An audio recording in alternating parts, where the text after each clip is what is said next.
Okay, well, I had it visually, but um, so according to Washington Post, there's every year there's 9.4 million deaths due to alcohol-related accidents. So my question to you guys is why drink alcohol and how did it become such a social norm and enigma till today? Because due to all the negative consequences from drinking alcohol, it'd be a wise decision if we stayed much further away from alcohol than we did drinking it. But here we are in 2017, and alcohol is one of the most purchased beverages in every store that sells alcohol. So today I'm going to be speaking to you guys about how drinking alcohol creates an unhealthy lifestyle that's impossible to maintain, and how it impairs adult sobriety to do basic functions or even like day-to-day living activities, and it gets people arrested on big and small-scale crimes. So that being said, I'm going to explain a little more on how it's an unhealthy lifestyle. So to maintain and just live throughout your life. Because first of all, it causes a physical harm and mental harm. The physical harm when drinking alcohol, well, we could all picture it's just kind of like a day-to-day American, not honestly American, but in the United States, everyone's drinking alcohol and just sitting on the couch and just drinking a beer, getting a 30-pack or a 40, or just sitting there and just kind of being unhealthy. And to top it off, alcohol, when you drink, it's about like 12 food ounces. It contains from 200 to 400 empty calories, so that is just unhealthy. And just imagine that's one beer times, say if you're drinking like a 30-pack with your friends, like a couple 40s, like 140 has like 3 beers, that's 40 food ounces. So it's bad for you, and also there's just got like long-term living effects. There's like people get cirrhosis, people get brain disorders, people get dependent, and the list goes on. Like people get depressed. And they actually get addicted. It actually becomes a mental brain disorder, which is called alcoholism, which is pretty big in the United States. That's why there's AA meetings, Alcohol Anonymous, and so on.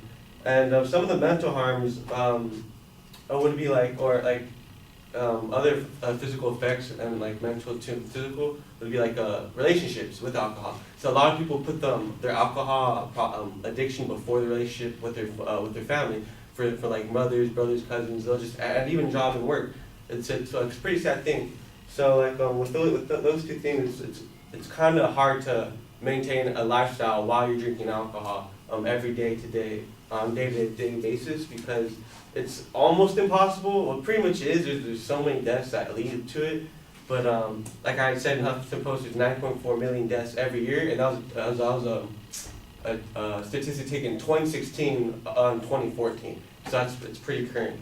And the second thing I want to talk about is how there's specific laws to arrest adults and even minors with because of alcohol. Yeah, it's legal and people have fun with it and whatnot, but think about 4th of July or Cinco de Mayo. You see all these checkpoints, you see accidents. For example, on my way back on Cinco de Mayo, I saw a car flipped. I was on my way back. It was pretty late at night, and I wasn't even drinking that night, but I saw a car flipped on the other side of the freeway with like a family at the side of it, and one guy coming out the car. He looked like it was weird because I was driving by at the same exact time when they were pulling the guy out, and I saw a family, and the guy looked like he was stumbling drunk, and they had to stop the freeway. It was the 2 freeway, and it was just a big mess. It's just like, and all because of it. It looked like alcohol on Cinco de Mayo, and it only takes 2 beers to fail a breathalyzer to pass more than 0.8, and that's that's about. That's a male's average. I want to say like an average male,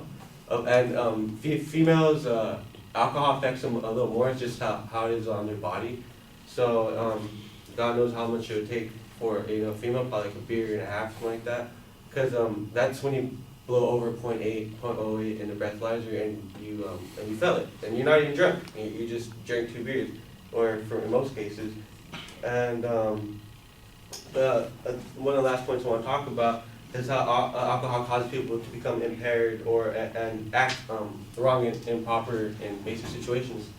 In livestrong.com, and there's 900,000 accidents every year due to DUI or due to alcohol-related accidents. And that doesn't even mean like being completely drunk. That just means sipping a beer and driving.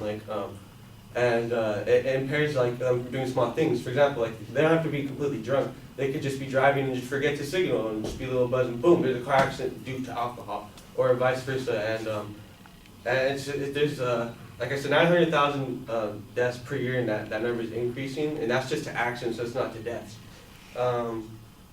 And yeah, like I said, a lot of times people aren't even buzzed, and it's just really dangerous for our environment. So that's why I ask people why drink alcohol if we know it's going to cause all these negative consequences to us and the way we live, and to even other people like our family. Like, because when you're drinking, you really don't. It's kind of a selfish thing. You don't care about other people. You just care about yourself. And then even then, you're not really caring about yourself because it's really bad for you at the same time. Like it's taking multiple lives and so on.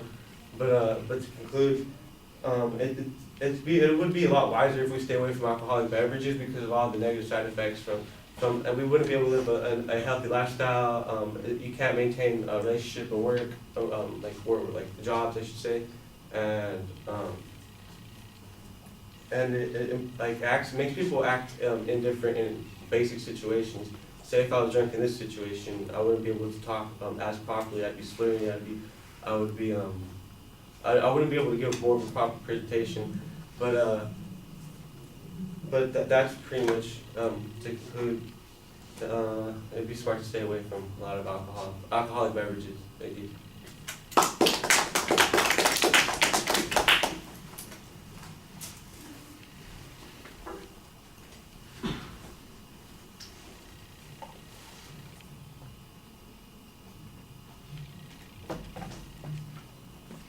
Should I start talking? Hang on one second. Because I want to be able to compare what I'm saying to what you say.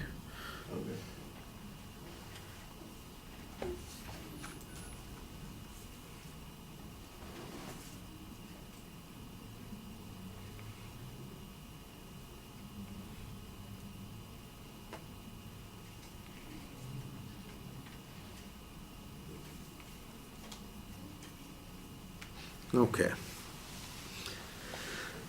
Go ahead, Neil. So yeah, your beginning was great.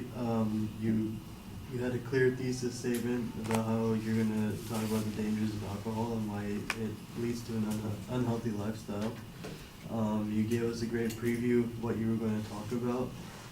So I thought that was great. And then for your first 2 points, you went through them. You explained them pretty clearly, but what weren't clear was that I didn't hear any source citations in the first part of your speech, but I do remember the Livestrong citation. That was pretty clear, so you saved yourself with that one.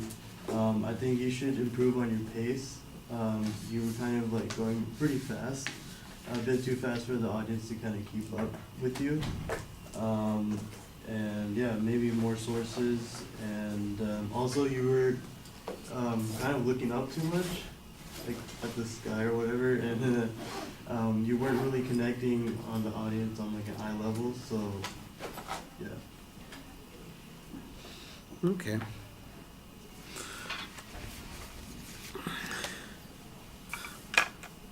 Well, you have an important piece of factual data at the beginning to get our attention, and your position seems to be plenty controversial. I'm not sure that you do much to persuade people. I think you're talking to an audience that's likely to resist your message. Most people are alcohol consumers, young people especially. They seem to want to, party and enthusiastically engage on activities like Cinco de Mayo, St. Patrick's Day, 4th of July, and any other opportunity they can take to get drunk. So I think you need to make your argument a little bit more imposing and significant. Instead of suggesting that people refrain from consuming alcohol at all, which might be a harder sell. There might be some other kinds of warnings that you could give them about its use, and maybe urge that they be more moderate. I'm not saying that you couldn't make a speech advocating sobriety and abstinence. I think those are probably good.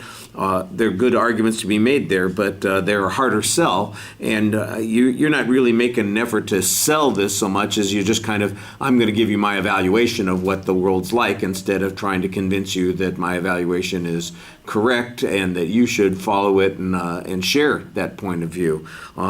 So I think that that's a little bit of a problem.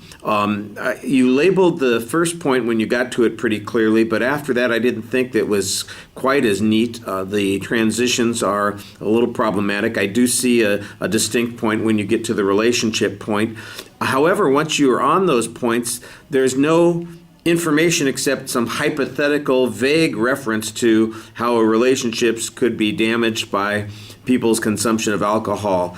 The closest that you get to providing data on any of these risks comes from the accident issue, and you've got one example that you use, your personal observation of the accident on Cinco de Mayo, and then you have the Live Strong information that talks about what the accident numbers are. But that's about it when it comes to information on those particular points, and that feels a little bit like your argument is underwhelming in its proof. You need much more substantive information to be convincing there. Now, the presentation issues, I'm going to agree with Neil, except I'm only going to half agree with him, because I didn't think you were looking up at the sky all the time. I thought you were also looking down at the ground quite a bit. So it went both directions. I thought in the first half of the speech especially, you just have a tendency to talk down in front of us. It's like you're looking at the desks right in front of you instead of looking at the people right in front of you. And then later on in the speech, you are looking up, and we can see your smiling face, which is nice, but your eyes are cast to the sky so often, where I'm thinking about what the next thing I'm going to say is, and instead of engaging us. And that's one of the things that you need to be able to do to sell the credibility and convince us that, you're somebody that we ought to be listening to. And then there are a couple of places where your gestures are, basically they disappear. Your hands get locked behind your back, and you look like you're kind of reciting in the third grade sort of thing, like a kid does, put their hands behind their back. And then there's this thing, and there's this thing, and there's this thing, instead of, speaking up and engaging us. So those are the things I think are a little bit problematic. Now, there's good stuff in the speech, too. I think you speak fluently, you move smoothly for the most part. You do look at the notes a lot. I don't understand why, because you don't have a huge amount of information. You express your point of view pretty clearly. That's a good thing. And I think at the beginning we know where you're headed. At the end we know what your opinion is on those ideas. So it's not like you don't have elements of the things that you need to do, but you have some empty spots in the middle of those elements that you need to fill in. And then you need to work on some of the other delivery things, because you can't just count on your voice to sell everything for most audiences. All right, thank you.